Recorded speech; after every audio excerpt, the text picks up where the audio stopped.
Hey, it's Matt. Welcome back to the Fine Finish Podcast, Episode 5. This week, Lewis sits down with some of the attendees to our 3-day hands-on toning class we had last week. They discuss what they learned and what their biggest takeaways were. Thanks for tuning in to the Fine Finish Podcast. Let's get started.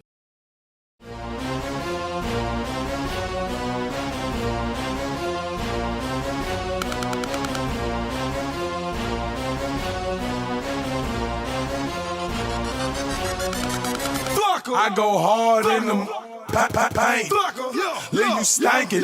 What the thinking? I won't die. Yo, what's up, everybody? Lewis with another episode of the Fine Finish Podcast. Really excited to introduce this group of guys to y'all. We just completed really my first tone class doing an entire kitchen. So, as I kind of told y'all, I thought that would be the way to get the best value. So with us today, we've got Brandon Smith from Brand New Again.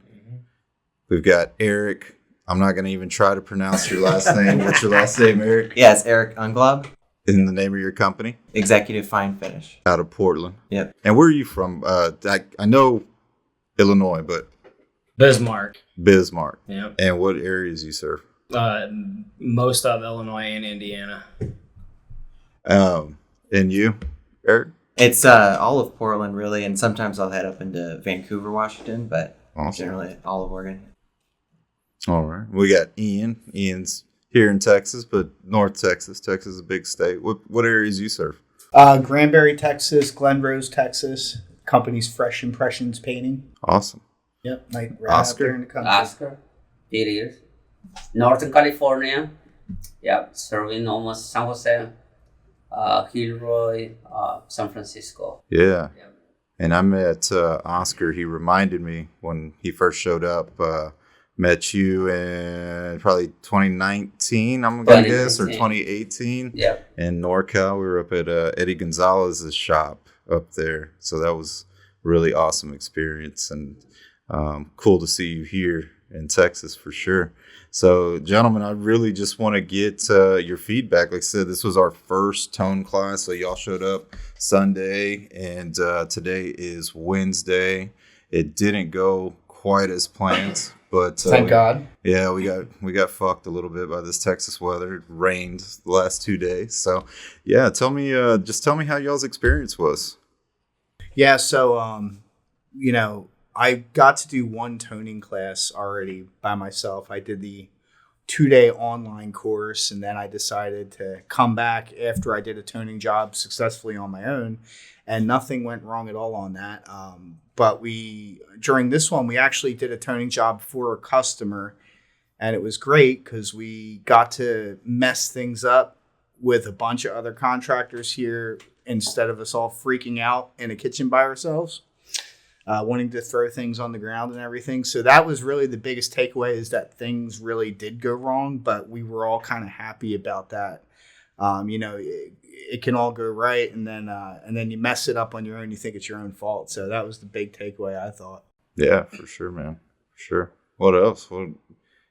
What other feedback? I know nobody was quiet this week, so I want to hear it. The good, the bad, the ugly. I think being able to train in the natural environment that we're going to be working all the time, like in a client's actual home, in a kitchen they live in, they get dirty.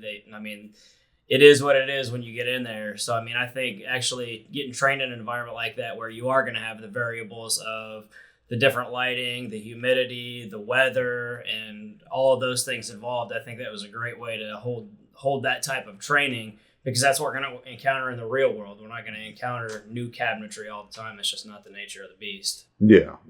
And that's what, my biggest thing is, because traditionally we haven't done any paid training to this extent. It's always been, we stopped calling them classes, we call them demos, demo. And we might charge, $80 or something, but that was just to cover expenses and everybody's lunch and have people come and spray a panel real quick, and it's all controlled, and and I know it's beneficial, especially from like a networking standpoint, get to meet other people and talk shop and stuff like that. But wouldn't feel comfortable charging, a couple $100 or $600, whatever it is, if it wasn't. I want to make sure y'all are comfortable, especially. And what I'd like to talk about is the application of the toner, because that was the biggest thing for me with y'all, is making sure y'all understand how the toner should be applied and sprayed. Because I've gotten a million different calls from people that they always try to lay it on like paint, right? And so talk about that a little bit. Whoever wants to talk about how the toner was to be applied, how y'all like the Apollo, what you didn't like about the Apollo, what your thoughts are on that. In my case, I mean, it is a great experience because I have done some toning before, so but not at this level.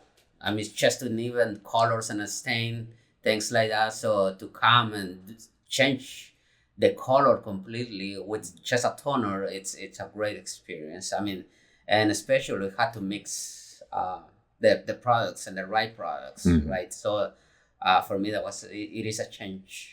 Awesome. And how and my system, how do I do things? Yeah. So I'm very grateful for this kind of experience, man. That's what we like to hear. Yeah. But applying it, like what we kind of on site, we did a bunch of really light coats, really build it up. The stuff dries quick. So that was pretty cool that we were watching it just get darker one shade at a time. From what I see, that's a really good way to go. And then when we were in the shop, we got it a lot faster. Sprayed horizontally, got that color a lot faster. But it was good to see both sides of the spectrum, because sometimes you don't just want to build it up so slow. You might have a drastic change. This customer wanted it dark, so you're not too scared about going too dark. So that was cool. We did it on both sides of the spectrum. If you were going a super fine light color, you do it the way we did it on site. If you're really trying to pop it into something dark and different, you do it more like the doors. Yeah, 100%. And that was, definitely intentional. We wanted to make sure that, because you can fuck it up real quick, right? Especially with the toner. I think what y'all did get the opportunity to see, though, was, we had some doors with contamination, and what did we do? We just wiped them off. Yeah. Yeah, just grab a rag that's wet and literally just wipe it right off and fix that issue really fast. So, yeah, Eric, so tell me, what were your thoughts, man? I mean, you've never toned before. The only person here that's ever toned was Ian, and we had another guy with us, Scott. And Oscar's toned as well, just utilizing a different process. Yeah. Scott had to get to the airport, so this is kind of a quick impromptu jump on a podcast type of thing. But what'd you think, man? It was, I had a little bit of experience with just staining, and that kind of, you never quite know exactly what's going to happen when you're staining. But with toning, it sort of eliminated a lot of the worry and variables, and having never done it before, I assumed it was going to be a little, a lot of guesswork involved. But when you're using the color chart, when you're using, the process of like using a control board right next to the, pieces that you're spraying, just looking at it, you just got to trust your instincts, look at the control board, look at what you're spraying. And it's actually like we won't share this with, it's actually, the learning curve is there, but like once you've, gotten the hands-on experience, it all kind of makes sense in retrospect. And so confidence is there now to kind of go back to Portland and, now start offering that. And excited. Don't overthink it, right? I'm big on that. Don't overcomplicate it. Don't overthink it.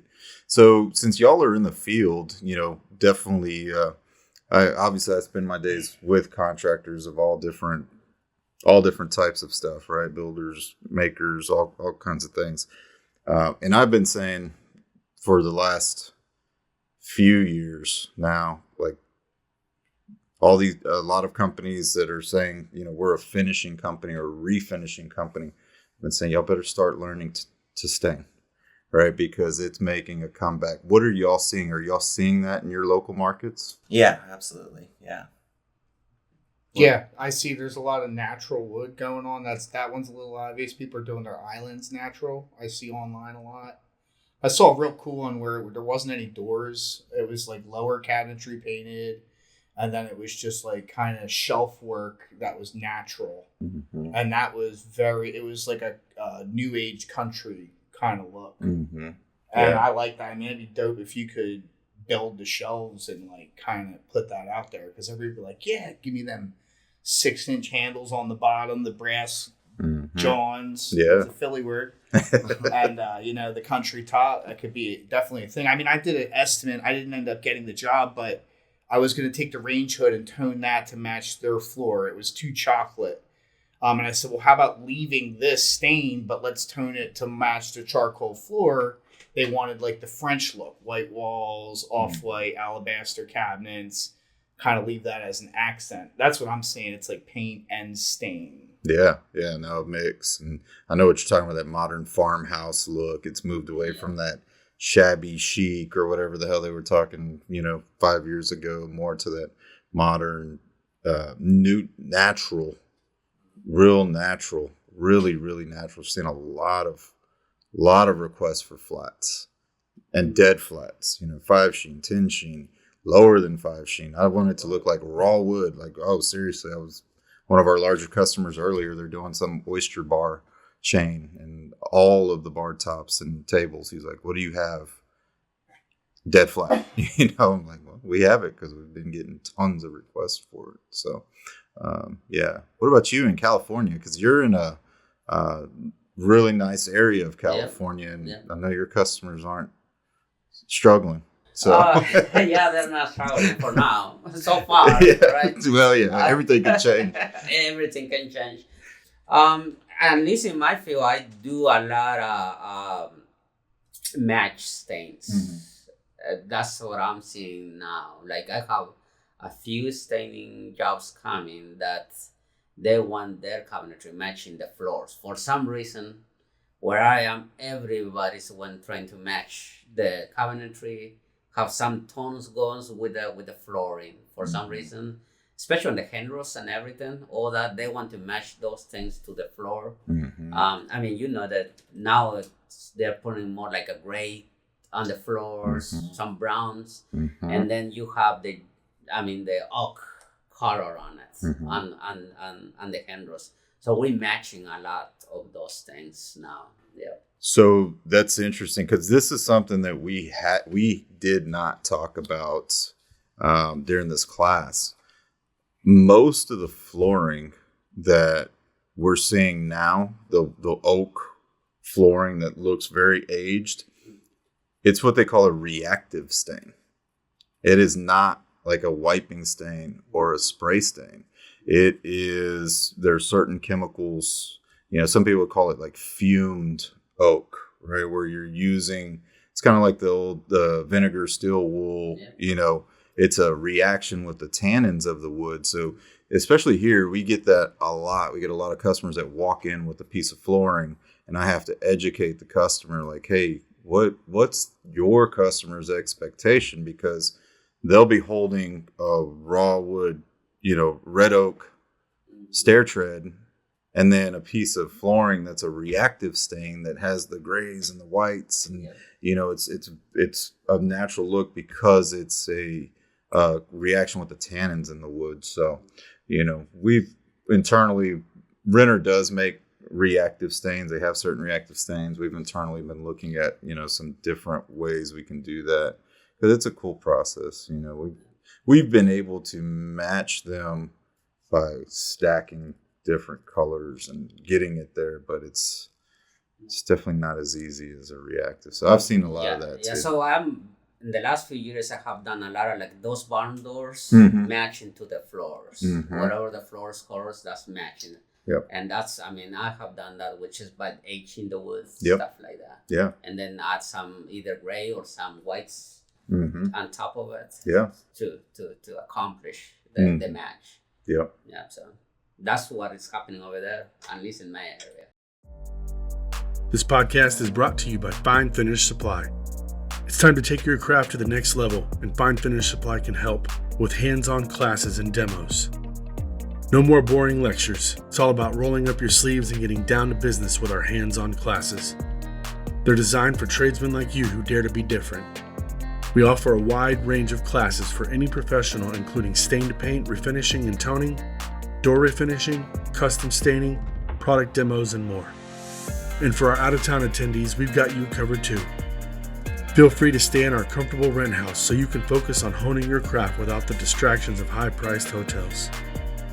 It's time to elevate your skills, boost your career, and become the legend you were meant to be. Visit finefinishsupply.com/events to find upcoming classes and demos in the Houston area. Don't wait, our classes are in high demand, and you don't want to miss your chance to level up. And now, back to the show. What about you, Brandon?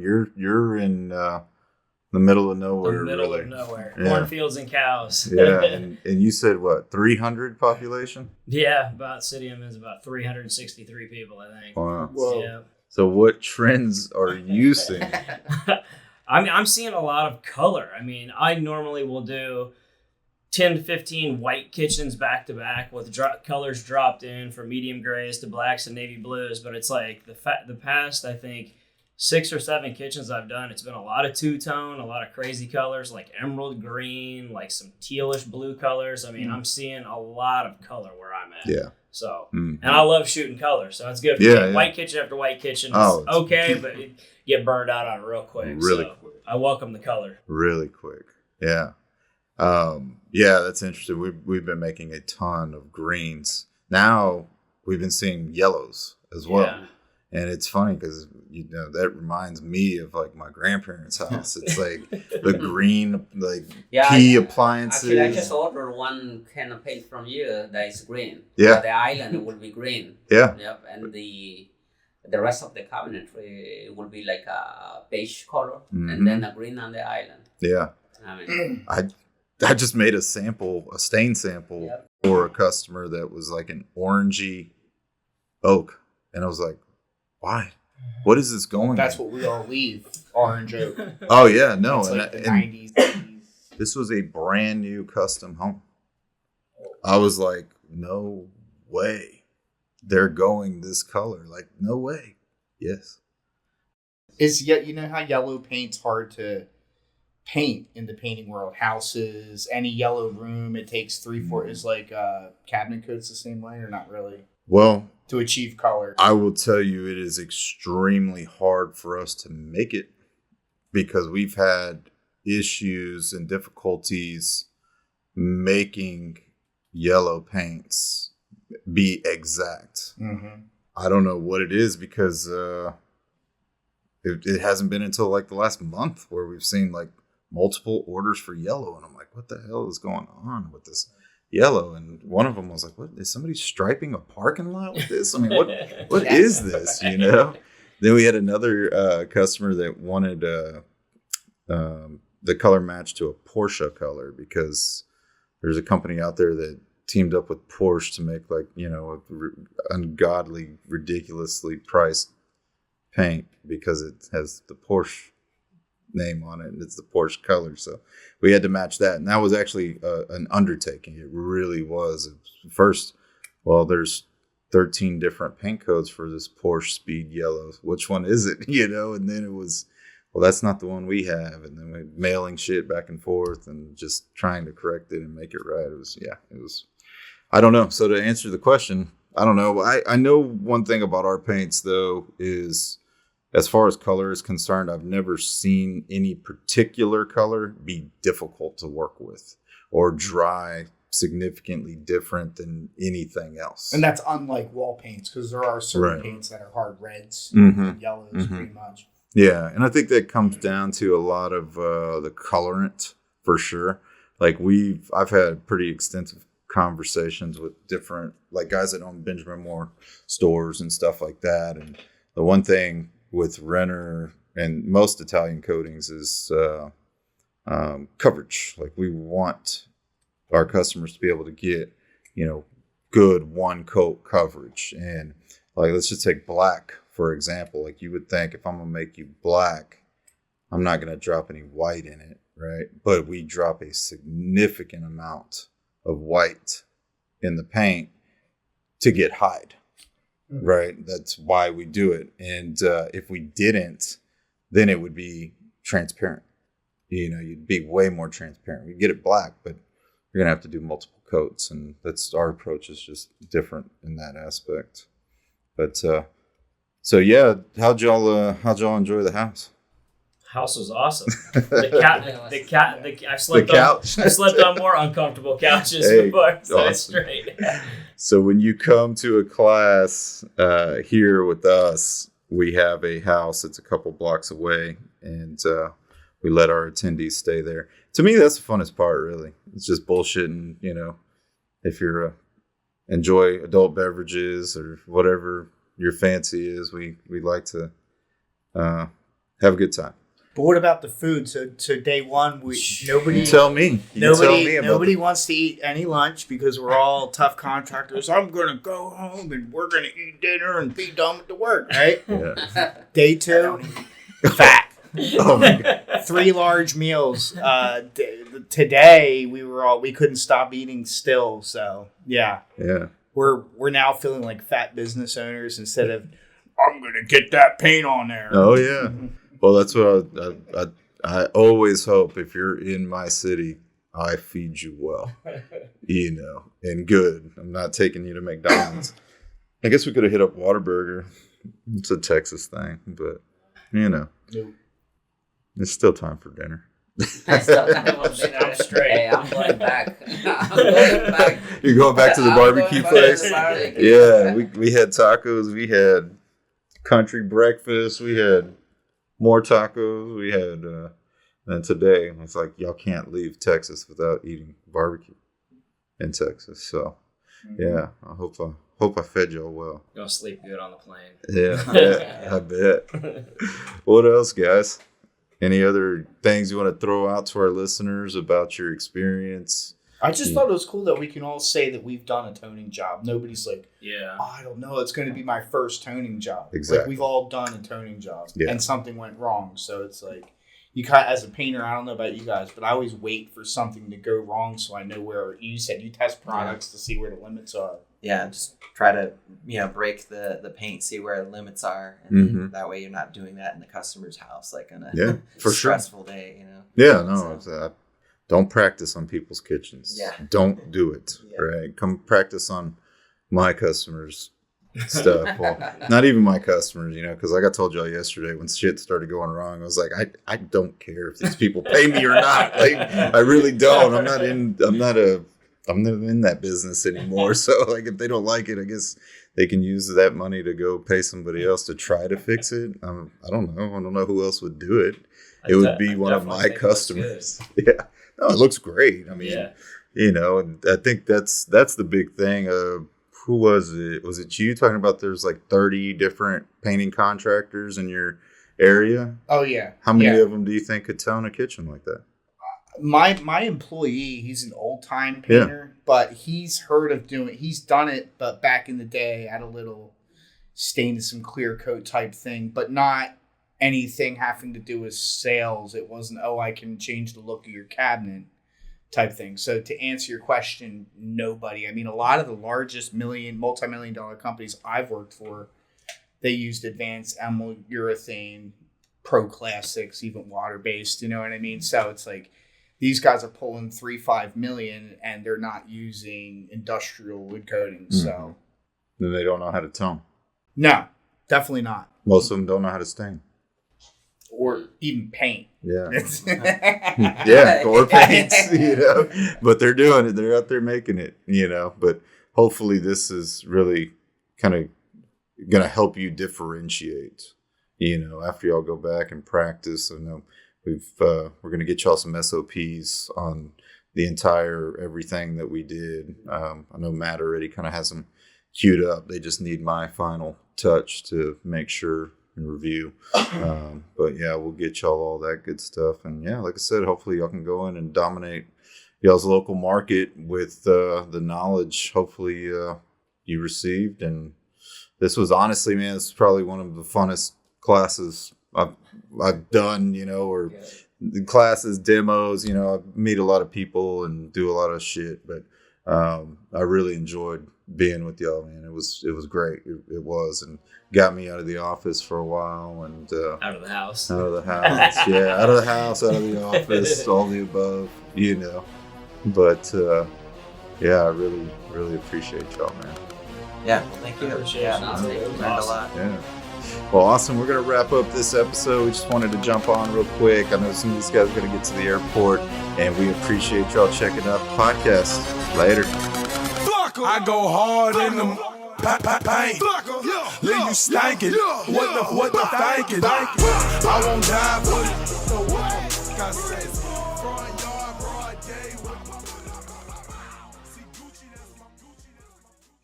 Fine Finish Supply is a stocking distributor of Renner Wood Coatings, Surf Prep Sanding, Apollo HVLP, and TriTech Airless. To support this podcast, we ask that you share it with others by simply passing on the link, post it on your social media, or just tell everyone you know. For more information and to reach us, visit our website at www.finefinishsupply.com.